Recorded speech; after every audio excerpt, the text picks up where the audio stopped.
So how do you top some of the messed up things that happened in the Golden Age and in the Black Swordsman? Well, it's real simple. You add sex cults and torture dungeons.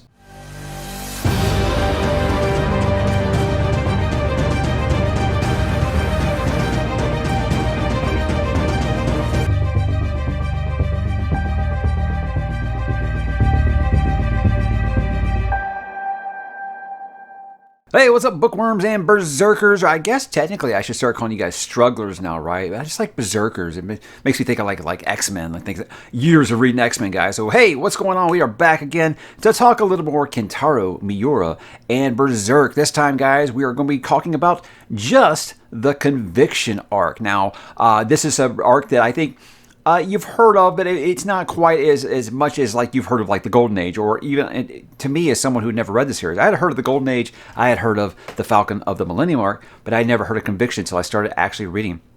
Funny thing is, I thought this arc was called Lost Children because I felt like I had heard of that before. But this arc, written between 1997 and 2001, comprised of 82 chapters, a little smaller than the 102 that were in the Golden Age, but still a hefty little chunk here. Now, this does have kind of three arcs within the arc. You've got the Lost Children that I talked about. You got the Blinding Chain, and of course, the Birth Ceremony. Those last two kind of go together. I feel like Lost Children is kind of isolated on its own somewhat. But and that's why I think it's the one that I think that generates the most conversation on the good tube here. But guys, if you haven't seen my previous Berserk content, I've done the first two arcs, and I have also talked about why I decided to read this series. It's something that originally I just wanted to do because people have been bagging on me for years to finally read some manga. I decided to do that because I was just very displeased with the state of Western comics at the moment.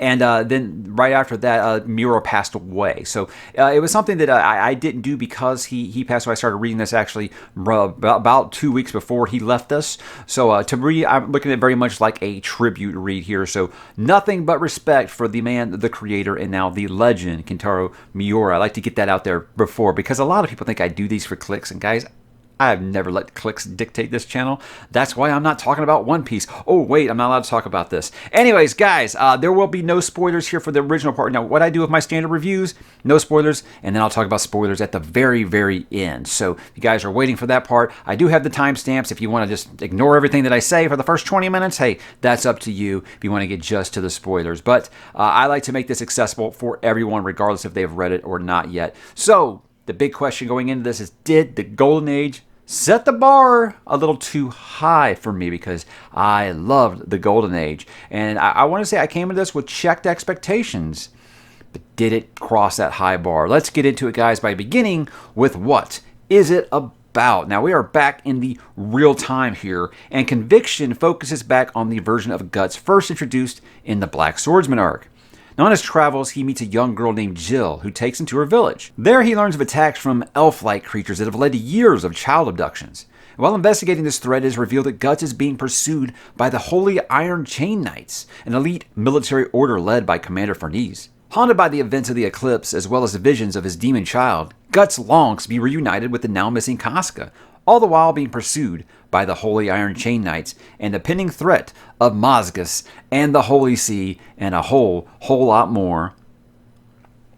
Now, guys, when you get into the good and the bad of this, when you do non-spoilers, it's kind of a problem. I want to make sure I'm not saying the same things over and over again. Yes, his character work is awesome. Yes, his art is awesome. So I'm going to show, those things are going to come up, guys. So I want you to bear with me here. But let's start with the good here. I like being back to seeing this damaged version of Guts that was first introduced in The Black Swordsman. At the time, you go back and watch the Black Swordsman review, you see where I say, I want to know what happened to this guy that made him quite this way. And I got that with the Golden Age. Now that I know all the things that happened to him, and they are earned for him to be the way that he is, I'm glad. Because I feel like you kind of, you fell in love with Guts. The coming of age story, you really grow with the character. You grow to love them.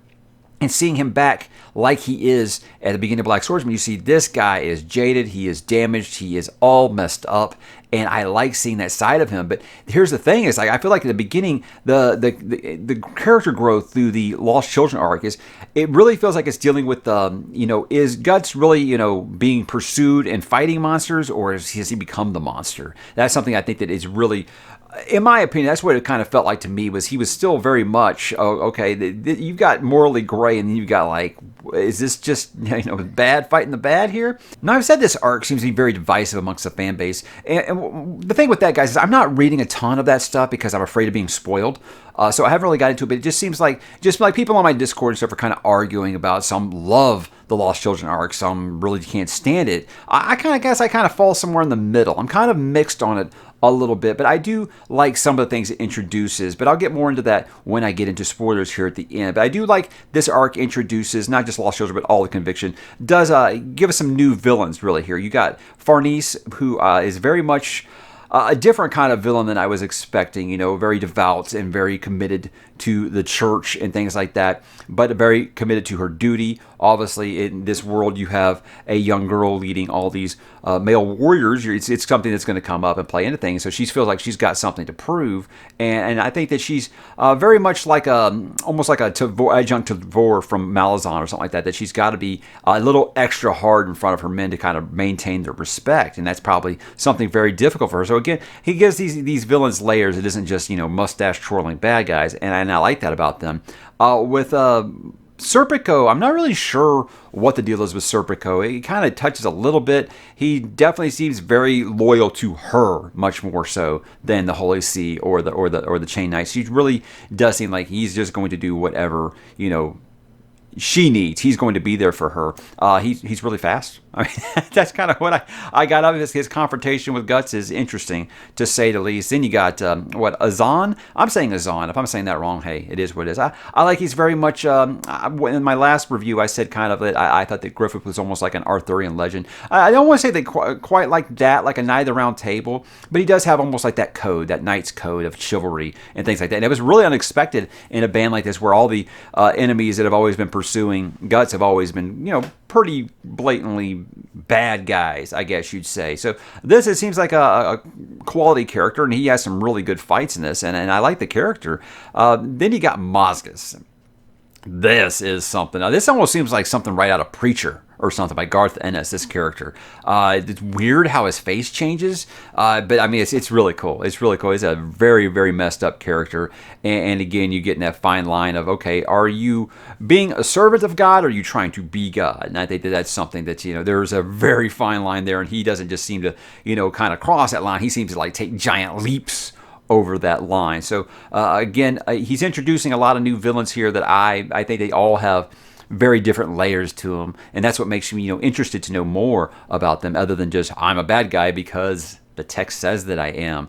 And then you got a couple of new companions here that I like. Isidro kind of grows on you a little bit, and of course Luca, who I actually, for whatever reason, I liked Luca right away. So I think there's obviously going to be more things coming up in that. I don't think that's a character that's going away anytime soon, but she does play into some other characters here that I might not have put under the good, and we'll get to that in a minute. Yes, guys, I got to talk about the art, because again, the guy continues to just amaze me with some of his art. And you want to know how good his art is? It was hard for me to decide which picture I wanted to use for the thumbnail for this review, because there were so many great shots. Yes, that one with him of Jill with the cloak is so good. I mean, that really looks like it could be just like a cover for, like, if you're making one cover for like this entire series, that could be one you could see like being on the front cover of it. It's so gorgeous.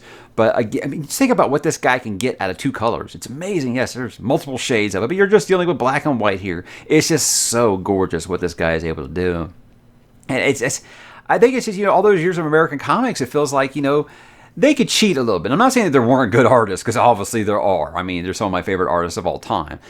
But I feel like, when you use color, you get a little bit of a cheat code, because you can make something pop with a lot of color. But you're able to just do this with just black and white, and especially his charcoal drawings. It's just magnificent. I just can't stop just staring at some of this stuff. And the thing is, I talked with Christopher Rocchio, the author of The Sun Eater, the other day, and we were talking about this. Is I find myself saying that, hey, you can read one of these volumes in like a night. It's not a big deal. You can blow through one of these, because every 6 pages or so is a splash page. But what I was telling him is, I think I spend more time looking at those splash pages than I do like the pages with dialogue on them.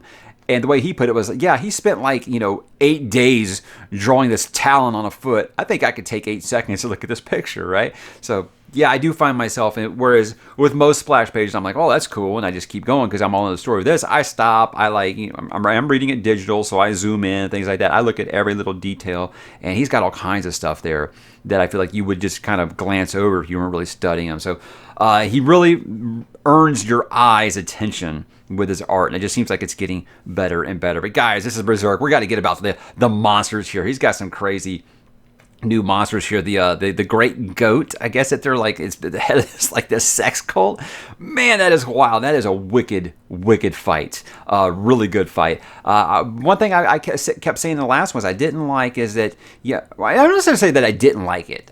What I've kind of complained about a few times is that I felt like Guts is a kind of OP a little bit, and I said, what you got to do when you have a really OP characters, you got to have some really OP big bads, and he continues to do that. And there's a couple times in this where Guts is having fights where I'm like, okay, he's evenly matched. I mean, there's, I want to get into, I'll say for spoilers for who some of these one-on-ones are here, but there's some where like, okay, maybe he's injured, maybe not, and you can kind of argue these things, but he feels like he's actually having to work in some of these fights instead of, hey, I'm going to do like a little hurricane spin, then chop you in half, and it's over.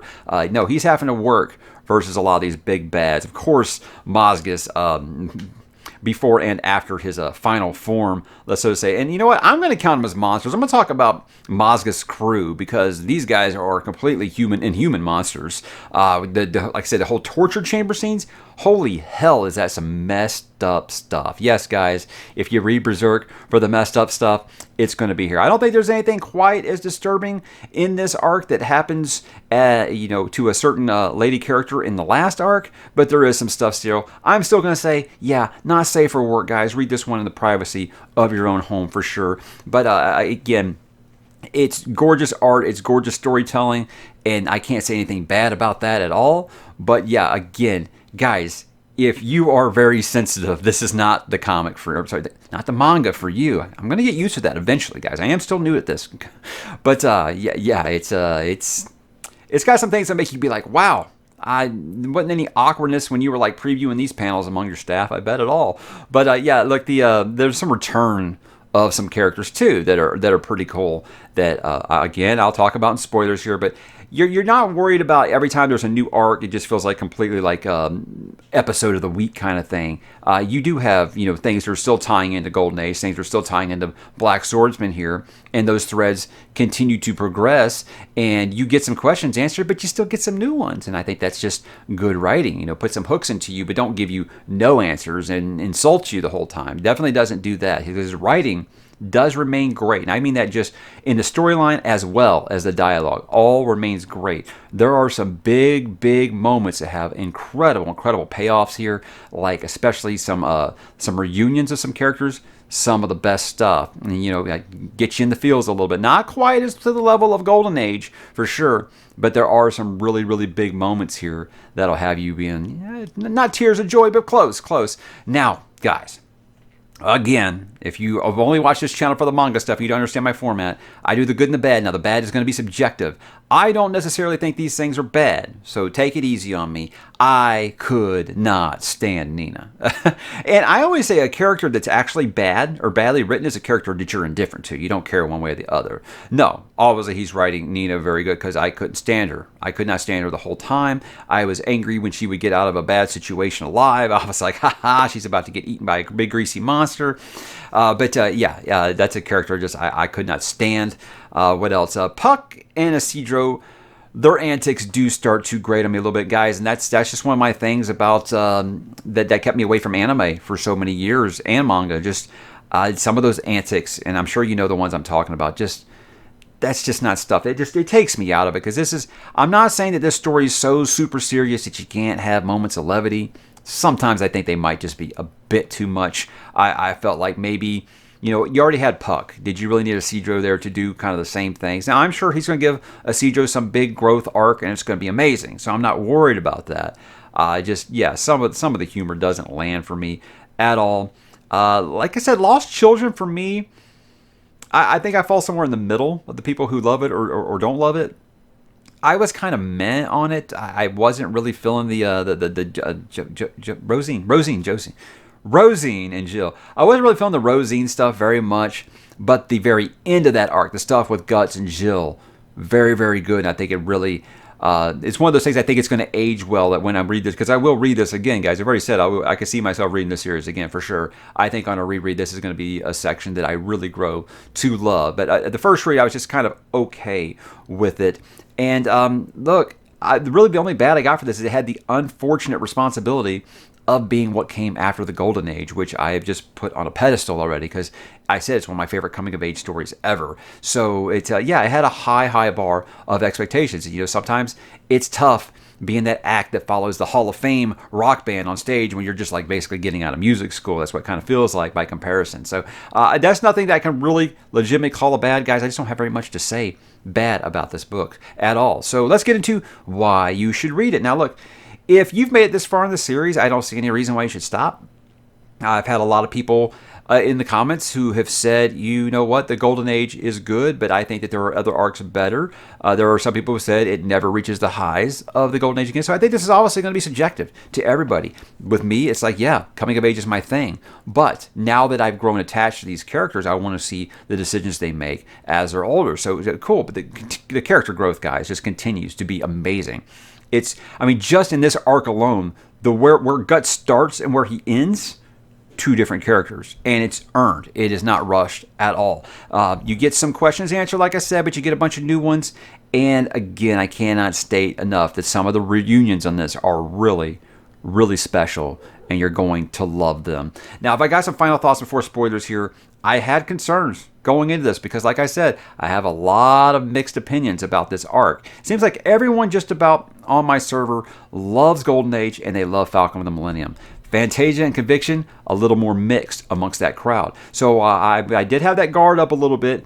I was aware that, okay, you might have a little bit of a disappointment after that last arc. But again, I think this guy's a good enough writer that I wasn't too concerned about that. But I did have some concerns. But like I said, he made you fall in love with Guts in the Golden Age.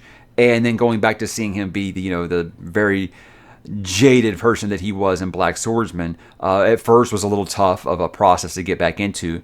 But then, knowing his struggle, you can relate a little more to those things. And again, that's why I think this series in a reread is just going to be just absolutely amazing, especially with the Demon Child stuff we'll talk about in spoilers here. But this arc was a little more convoluted in some spaces than Golden Age was. I felt like Golden Age was very forward. It wasn't hard to understand.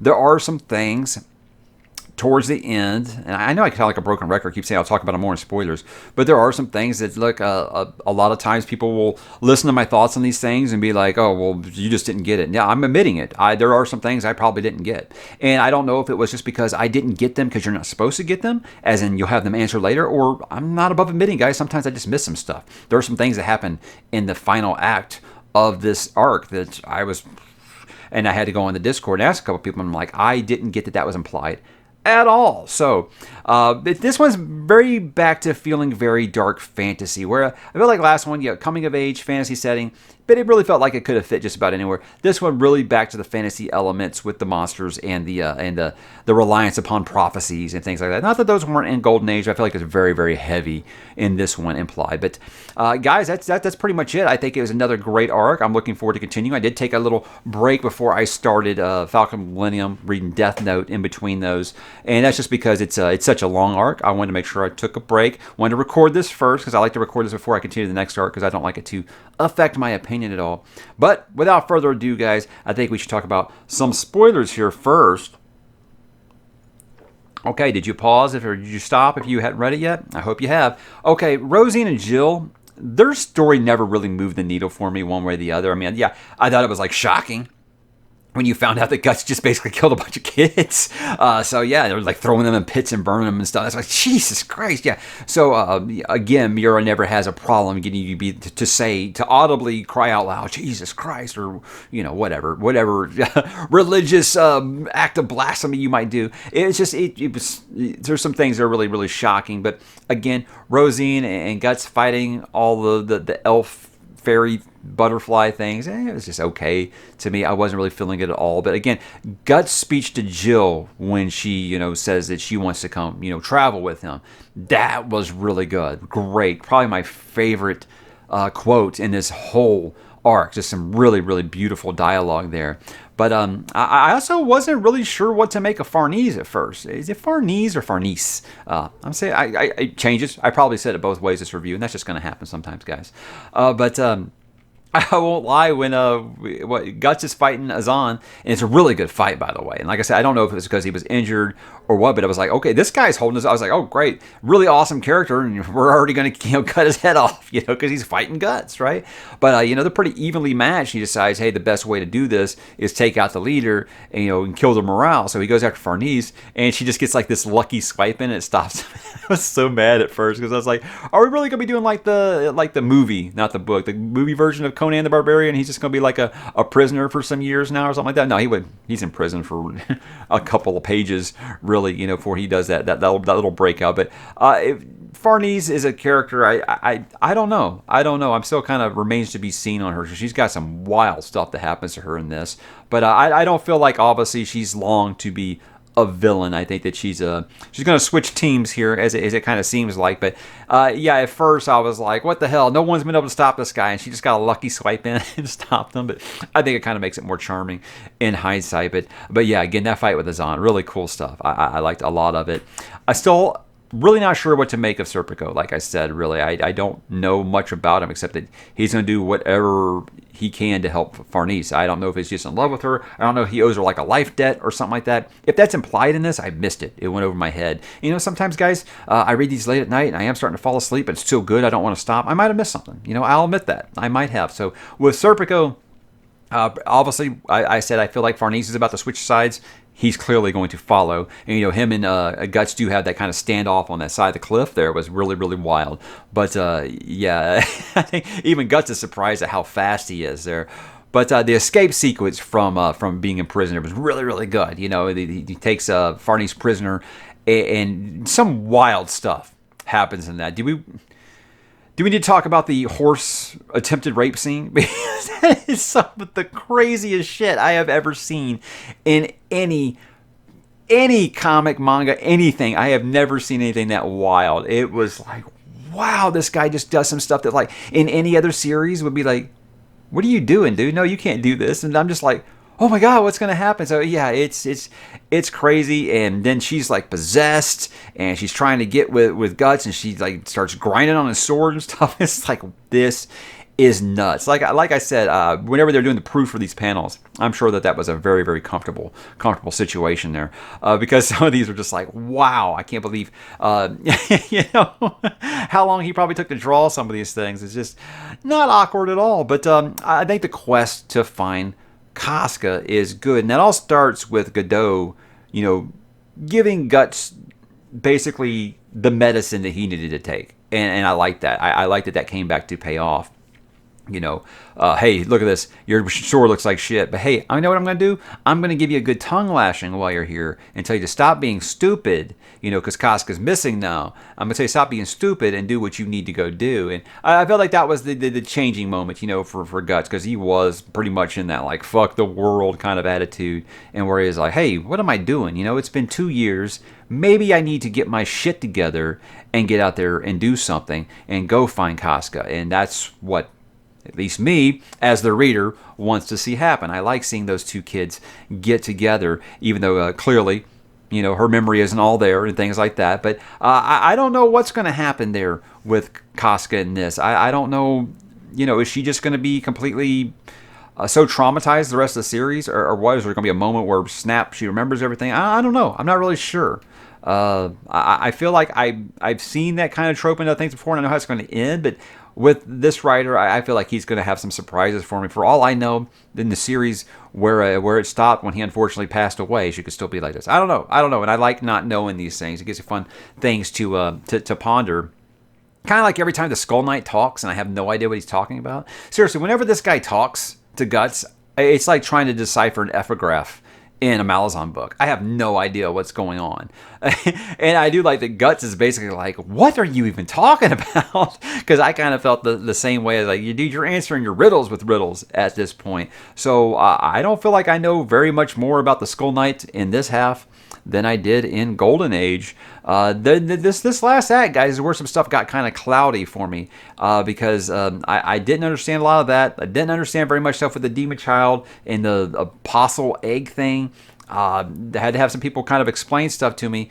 But I do want to say that the fact that Nina lived through all this really bugs the shit out of me. I so many times it was like, yeah, she's finally gonna get eaten, and no, she always finds a way to weasel out of it, and I just couldn't stand her. Could not stand her. And I feel like that's the first character in this where I've really just been like, just like hate reading that character because I want to see them meet a really, really bad end. And that's always a type of character that sleazes away, you know. So if there's any Nina fans out there, sorry. Like I said, it's not this is a poorly written character. I mean, clearly not. If you get that kind of reaction. Again, indifference is when I think it's a poorly written character. And no, there's characters that you love, and there's characters you love to hate. And I love to hate this one. The Guts and Casca reunion, just that panel. I love it. I'm going to flash it up here and let you look at it for a second. Isn't that beautiful? I love that panel so much. What a great moment. Again, he makes those moments with Guts and Casca matter so much. And there's so many times in this arc where they're this close to reuniting, and he keeps taking it away. And I wanted to be like, you're just being like a cock tease right now. Why do you keep doing this to me? But when it happens, God, it's so good. I love it. I love it to death. Like I said, I don't even care that she doesn't remember everything. She clearly has a much better reaction to Guts this time than she did the end of Golden Age, where she like freaked out when he came near her. So I feel like that window of opportunity is still there, you know. But Mosgus and his crew, like I said, they are serious monsters. The sex cult, by comparison, doesn't even register compared to these guys. What they're doing to these people.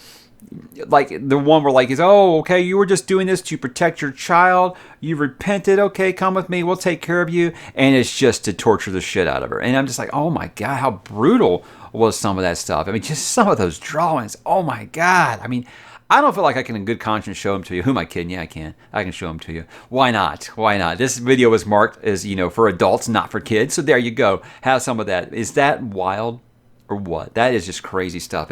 Yeah, that crew is just brutal, all of them. And there's some really good fights though there at the end after they kind of turn into angels or whatever. There, some really good fights. I love them. But again, every time he has his like the monster that like grows out of somebody's body, like the Clive Barker style stuff. I love that. I think that's so crazy. I kind of missed that a bit in Golden Age. You got a little bit with that one wolf guy, I think, but you didn't get as much as you got it like in Black Swordsman, where it was like every other page someone was mutating to some big, just, you know, hideous monster. So I like that was kind of back here. But yeah, the Demon Child, Apostle Egg stuff, like I said, I didn't really understand everything that was going on there, and to the point where I wasn't sure what happened at the end with Zod and Griffith. I was like, hey, cool, Griffith's back, I think. I don't really understand. Like I said, I had to go ask some people on the server because I was like, I think I missed this. And I didn't really get an answer if it was something that I should have understood or if it was something that is going to be implied later and they've kind of spoiled it for me. So I'm not going to tell you what they told me there just in case. But yeah, let's just say I thought that actually was Griffith, but apparently it's like a reincarnation? I'm not sure. And did Zod have a broken horn before? And why are Zod and Griffith like palling around now? So I don't know if these are questions, like I said, that I'm supposed to have, or if this was in that rambling bit with the Apostle and the Skull Knight that maybe I was supposed to pick up some context clues there that I missed. So again, guys, no shame in admitting I might have missed it, okay? You don't understand? You're right. I did not understand. So I am willing to keep reading, and if I have to, go back and reread maybe if I just flat out missed it, or am I going to get those answers in the next arc or two? I guess we will find out. But guys, that's kind of where I am with the Conviction arc. Not as much quite to say as I did with Golden Age, just a little bit shorter in here, and not as much depth for the character growth to talk about as I did in that video. But again, that's one of my favorite comic arcs I've ever read in my life, so all of us are going to have more to say about it. But still, I think plenty to talk about here. I'm going to be finishing up Death Note relatively quick. That's not a long read by any stretch of the imagination, but that was something that I just kind of picked up as just for grins. Hey, I just want to check out the art, and before I knew it, I read a whole volume. So I decided that's a good little palate cleanser between this and this next art, because if I recall correctly, Falcon of the Millennium is even longer than the Golden Age arc. So I know I'm going to be reading that one for a little bit. So as far as when that review comes, guys, obviously when I finish it, it might be a little longer than we've had to wait for these first three. But I'm glad you guys are still interested in hearing me talk about Berserk, because I'm still loving it quite a bit. I'm liking Death Note, but it's not on the same level as Berserk. I will not lie. So guys, that is where I am with Berserk. What did you think about the Conviction arc? Did you love The Lost Children? Love it or hate it? Drop in the comments and let me know, and I will talk to you there.